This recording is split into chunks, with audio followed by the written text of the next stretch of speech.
Jó napot kívánok! A .eu-t, a Pannon Televízió Európai Uniós magazinműsorát látják.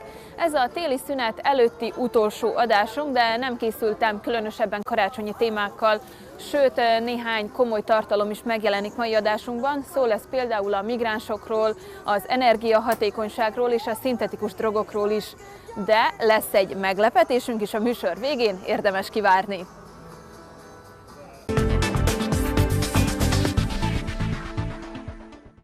Készül a biztonságos származási országok listája az Európai Unióban.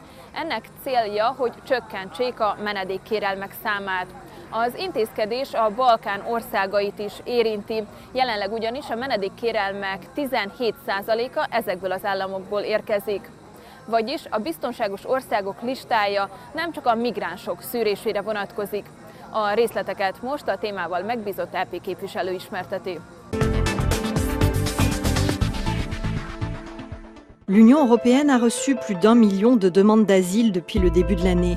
Et sous cette pression migratoire, c'est toute l'unité de l'Europe qui vacille. Alors pour soulager ses États membres dans la gestion de ces réfugiés, l'Union étudie la possibilité de créer une liste commune de pays d'origine sûre.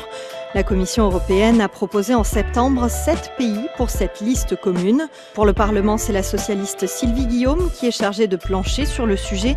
Nous l'avons rencontrée à la veille du premier débat en commission parlementaire. Bonjour Madame Guillaume, merci de vous joindre à nous pour cette interview. Je vais commencer par une question toute simple. Donnez-nous peut-être une définition de cette liste des pays sûrs d'origine. Qu'est-ce que c'est ? Un pays d'origine sûre, c'est un pays qui a un état de droit, un état démocratique, existant et avéré. C'est également un pays où il n'y a vis-à-vis de ses citoyens pas de persécution, pas d'état de guerre et qui évite formellement tout ce qui est traitement inhumain et dégradant, donc qui donne une forme de sûreté auprès de ses ressortissants. Pourquoi une liste de ces pays-là ? Une liste commune à l'Union. Il existe, vous avez raison de le signaler, déjà des listes de pays d'origine sûre dans les différents États. Et l'idée, je crois, c'est d'avoir une façon de faire commune aux 28 États de l'Union. Donc je crois que c'est une forme d'harmonisation supplémentaire vers le haut, s'agissant de cette question des pays d'origine sûre. Et du coup, cette liste, quel rôle elle va jouer dans la crise migratoire actuelle ? Il faut être attentif au fait qu'on ne va pas utiliser les outils de l'asile comme étant les outils contre la crise migratoire. Mais il est clair, par exemple, que dans cette liste, il y a les pays des Balkans, que des ressortissants des Balkans font des demandes d'asile, quelquefois de façon très importante dans les pays de l'Union, et qu'ils ont très peu de chances de l'obtenir. Donc c'est vrai qu'on ne peut pas éviter de penser qu'une liste de pays d'origine sûre constitue aussi un frein à la demande d'asile. Oui, vous parliez des Balkans. On sait que les Balkans aujourd'hui, c'est 17% du total des demandes d'asile pour, vous disiez, très peu, 2% de demandes d'asile acceptées. Mais du coup, on peut se poser la question, est-ce que cette liste, elle ne va pas venir tout simplement faciliter le renvoi ou le retour chez eux de ces migrants ? Peut-être que certains pensent que cela va servir à freiner et finalement à ne pas examiner les demandes. Mais je veux préciser que même si on est ressortissant d'un pays d'origine sûre, on peut faire une demande d'asile dans un pays de l'Union. Et non seulement on peut la demander, mais votre demande sera examinée. Ça reste un examen de la situation individuelle. Tout à fait, au cas par cas, bien entendu. Le droit d'asile est un droit individuel. La Turquie fait aussi partie de cette liste de pays proposés par la Commission. Selon vous, la Turquie doit-elle faire partie, peut-elle faire partie de cette liste de pays sûrs ? Ça va être l'objet de la discussion avec le Parlement et avec mes collègues. Et il faut signaler que comparativement aux critères qu'on évoquait tout à l'heure, la Turquie a un taux de demande d'asile dans les pays de l'Union qui est beaucoup plus important et surtout un taux d'accord du statut de réfugié qui est très important, notamment pour les ressortissants kurdes. Donc on n'est pas dans le même registre que les pays des Balkans. Donc la discussion sera sans doute très sensible sur cette question. Cette idée de liste commune, l'Union y réfléchit depuis des années, mais sans succès jusqu'à présent. Est-ce que vous pensez que cette fois, ça a une chance d'aboutir ? Moi, je pense que à partir du moment où ce concept est mis sur les rails et qu'il sert effectivement à permettre à ceux des demandeurs d'asile qui ont de réelles chances de l'obtenir, parce qu'il y a une réelle persécution, quelque chose qui est absolument insupportable et que je dirais le monde et les valeurs européennes ne peuvent pas accepter, évidemment ceux-ci doivent pouvoir accéder à l'asile. Ceux qui font partie de pays sûrs ont moins de chances, effectivement, de pouvoir l'obtenir. Donc c'est de cette manière-là, je crois qu'on peut faire aussi évoluer les concepts. Sylvie Guillaume, merci beaucoup. Merci à vous. Az AKC, ez az afrikai, karib-térségi és csendes-óceáni országok összessége. Az Európai Unió évtizedek óta igyekszik segíteni ezeket az államokat, de mennyire volt sikeres ez a törekvése, és hogyan változhat meg a támogatási rendszer a jövőben? A következő interjú erről szól. ACP countries and the EU have a particular bond. In 2020, our partnership, also known as the Cotonou Agreement, will come to an end. But what will happen next? Is the EU still ACP countries' best friend? We asked the co-president of the ACP-EU Joint Parliamentary Assembly, Fitz Jackson and Louis Michel, their take on where the relationship is heading. The Cotonou Agreement is due in 2020. What will happen next? Especially when it comes to financing ACP structures. As countries emerge, the structure of the relationship need to be adjusted in keeping with the changes over time. And I believe the next round of the post-Cotonou agreement will seek to factor that going forward. Du point de vue de l'Union européenne, il y a des questions qui se posent. Est-ce qu'on doit rester dans le format ACP? Est-ce qu'il ne vaudrait pas mieux avoir, par exemple, une association beaucoup plus forte Afrique-Union européenne et retransférer les Caraïbes et le Pacifique dans leurs zones respectives? The ACP consortium was created to give an economic boost to its members. 40 years later, is the initiative a failure? No, but I go a bit further. Not just to create a boost, but it's a mechanism to compensate for some of the distortion that existed in most of the ACP countries prior to. So it sought to redress that imbalance that existed before. Non, je ne sais pas pourquoi on pose la question de l'échec. Je pense qu'il faut un peu voir ce que les pays ACP seraient aujourd'hui sans l'aide de l'Union européenne. Vous savez, l'Union européenne, c'est 60% de l'aide publique aux ACP. Je voudrais quand même le rappeler. Les États-Unis tournent autour de 20%. Et une différence majeure, c'est que l'aide de l'Union européenne, ce sont des dons. Ce n'est pas des prêts, ce sont des dons. Donc on aide dans le fond les pays ACP à se désendetter d'une certaine manière. 7 Caribbean countries benefit from visa waivers agreements with the EU. Could that be extended to other ACP countries? The ability of member states of the ACP group to migrate is of enormous importance in terms of economic development. In the ACP countries, we don't only produce commodities, but we also provide services, and the ability of professionals in ACP countries to access markets of the European Union in provision of those services are of tremendous importance to ACP countries. So yes, we would love for that to be extended. Je me bats beaucoup sur cette question-là. J'essaye vraiment de faire en sorte que l'on ait des relations visa-free, bien entendu, et permettant à ces gens de voyager, surtout quand on est parlementaire, quand on est des représentants des institutions. Mais ça avance quand même bien. J'ai quand même bon espoir de pouvoir régler ça dans les mois qui viennent.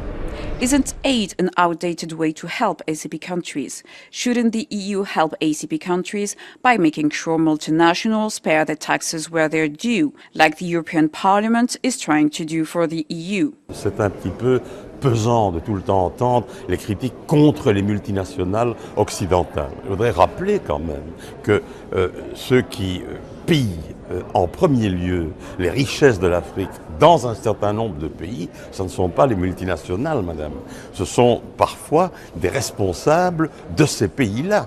Il appartient aux pays partenaires, aux pays africains, de mettre en place leur cadre. Well, the ACP country does not have an appetite or preference for aid. We have always said that we are more appreciative of developmental assistance because aid makes you dependent, and ACP countries want to move from dependency to interdependency. but not neglecting where we are coming from to where we are. Ha összekötnék az Európai Unió tagországainak energiahálózatát, akkor ez számos előnyt jelentene. Például csökkenne az energia ára, több pénz jutna kutatásra és fejlesztésre, és csökkenne a károsanyag kibocsátás. Mindenhez az energiaunióra van szükség.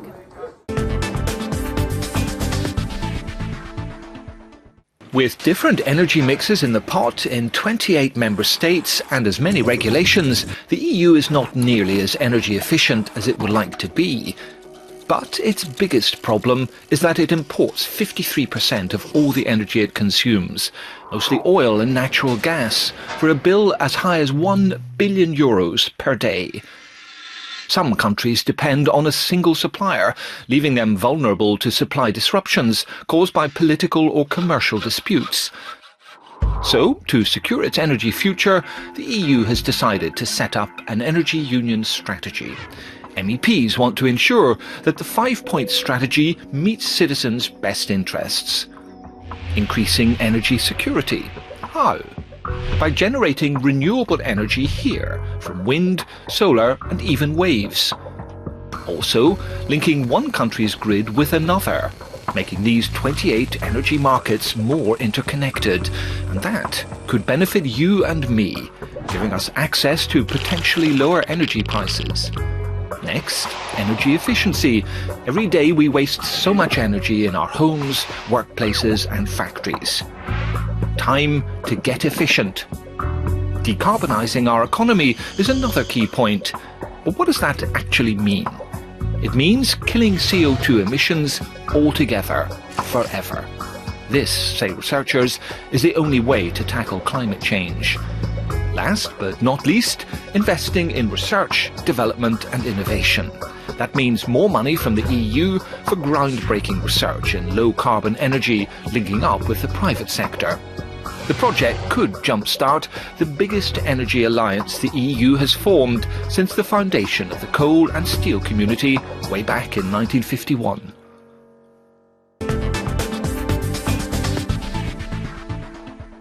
A szintetikus drogok piaca folyamatosan változik, újabb és újabb szerek jelennek meg a forgalomban. Ezekre egyes országokban felfigyelnek, máshol azonban nem, így előfordulhat, hogy valahol illegálisak, máshol azonban nem is ismerik őket. A megoldást az egységes adatbázis és a hatóságok közötti nagyobb együttműködés jelentheti. C'est un exercice de routine pour la douane canine à l'aéroport national de Bruxelles. Les chiens sont lancés à la recherche de drogue dans des cargos de marchandises. Mais les nouvelles substances psychoactives leur échappent bien souvent. Elles ne correspondent à aucun profil bien connu. Donc de ce fait, elles sont très difficilement détectables par toutes les techniques traditionnelles, genre chien ou détecteur ou autres techniques classiques. L'obstacle est aussi d'ordre légal. Il manque une harmonisation au niveau européen. Donc une substance qui sera réglementée en Belgique sera peut-être interdite à l'extérieur et vice-versa. Et en tant que point d'entrée dans la communauté européenne, dans beaucoup de cas, nous avons quand même un rôle à jouer vis-à-vis de nos pays partenaires. Le Parlement européen veut durcir le contrôle des importations de médicaments et surtout mettre en place une base de données commune pour simplifier encore le signalement par les États membres des substances saisies. The EU now is going to have a register setting out all these known substances. This register is going to be circulated among law enforcement agencies and border agencies, not only across in Europe and the European Union, but also where the European Union borders meet the rest of the world. We are going to advise other countries of the list, notify the authorities of it, and see if they will cooperate with us in trying to stop the movement of these precursors. Mais aujourd'hui, tout ce que peuvent faire les services des douanes, c'est se mettre dans la peau du consommateur. Ils surveillent la toile, car un seul clic sur le net suffit en effet à commander des substances dites légales et pourtant souvent très dangereuses. À l'Institut national belge de criminalistique, Vincent Areshka dirige un laboratoire où les drogues et d'autres substances saisies sont analysées en profondeur. Il peut arriver que les drogues détectées ne soient pas des drogues illégales, parce qu'actuellement le marché des stupéfiants est en très grande évolution. Et ce qui se passe actuellement, en fait, c'est que les chimistes underground prennent des structures actives et les modifient dans un but de contourner principalement la législation. Benzo Fury, Stoned ou Jamaican Gold, les noms sont prometteurs, mais sur ces 8 sachets analysés, seulement 2 contiennent des substances illégales. Les autres sachets contiennent des substances potentiellement psychoactives, à savoir des substances dont la structure est relativement proche ou proche de substances psychoactives connues. Vendues notamment comme sel de bain, certaines de ces substances sont présentées sous forme de gélules. Sur d'autres est inscrite une interdiction au moins de 18 ans, de quoi attirer la curiosité des douaniers. Globalement, ça doit faire peur parce que les gens qui consomment ces substances, finalement, ne savent réellement pas ce qu'ils consomment. Étant donné que dans le même sachet, on peut retrouver, comment ça s'appelle, chez le même fabricant, des substances différentes en fonction du temps.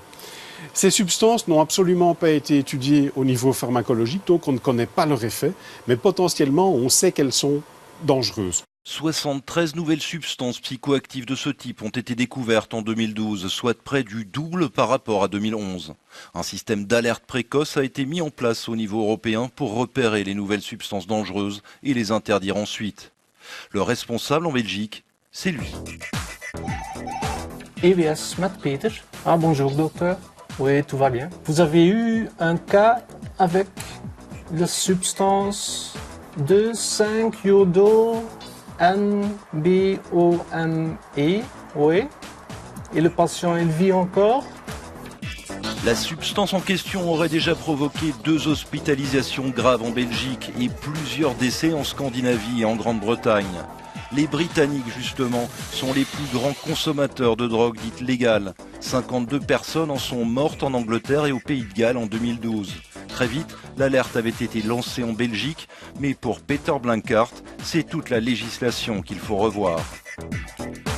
For the moment, it works with a list, so every substance on that list is illegal, which means that every substance that is not on the list is legal par definition. Yes. So what we are going to do in the future is write a new law where all those compounds are made illegal in one step. Dans un premier temps, les députés devraient renforcer le contrôle de l'utilisation d'un de ces précurseurs de drogue, l'anhydride acétique. Destiné à la fabrication du plastique, il est souvent détourné par le marché underground en tant que précurseur d'héroïne.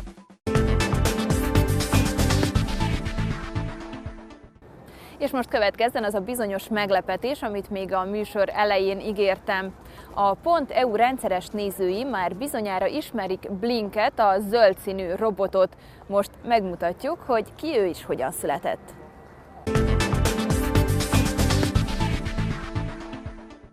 Hello! Az Európai Parlamentbe a hátsó bejáraton át mentem be. Hello, Blink. Hello! Elvégzünk egy gyors biztonsági ellenőrzést. Oké, gyors rutin ellenőrzés. Biztonsági ellenőrzés. Azonosítatlan tárgy.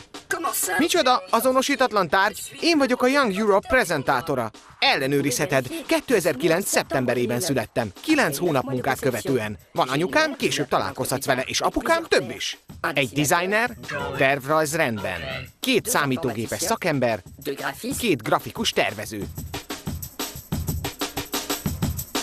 Számítógépes grafika rendben. Egy modellező. 3D modellezés rendben.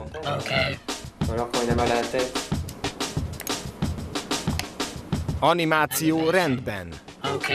Egy vezető, és még ennél is több. Néhányuk jobb szeretne névtelen maradni. Karakter rendben.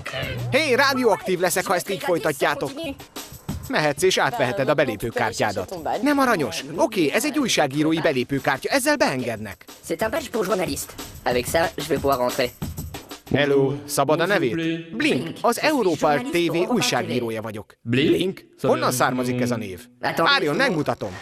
A nevemet 2009. októberében kaptam. Az egész Európa TV ezen törte a fejét.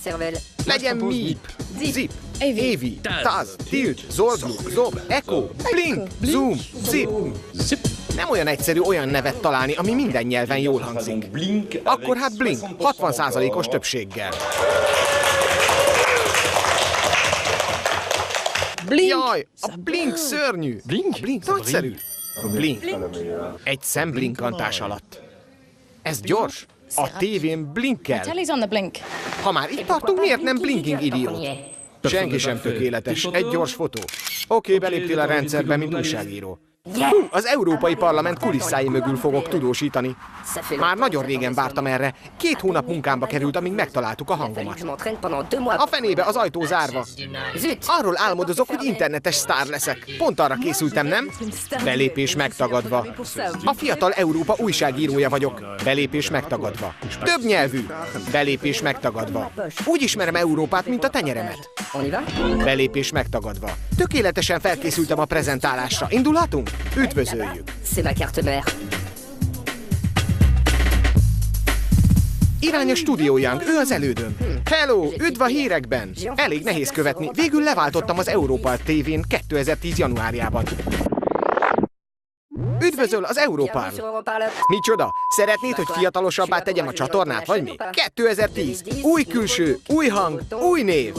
Viszlát! Blinking soon.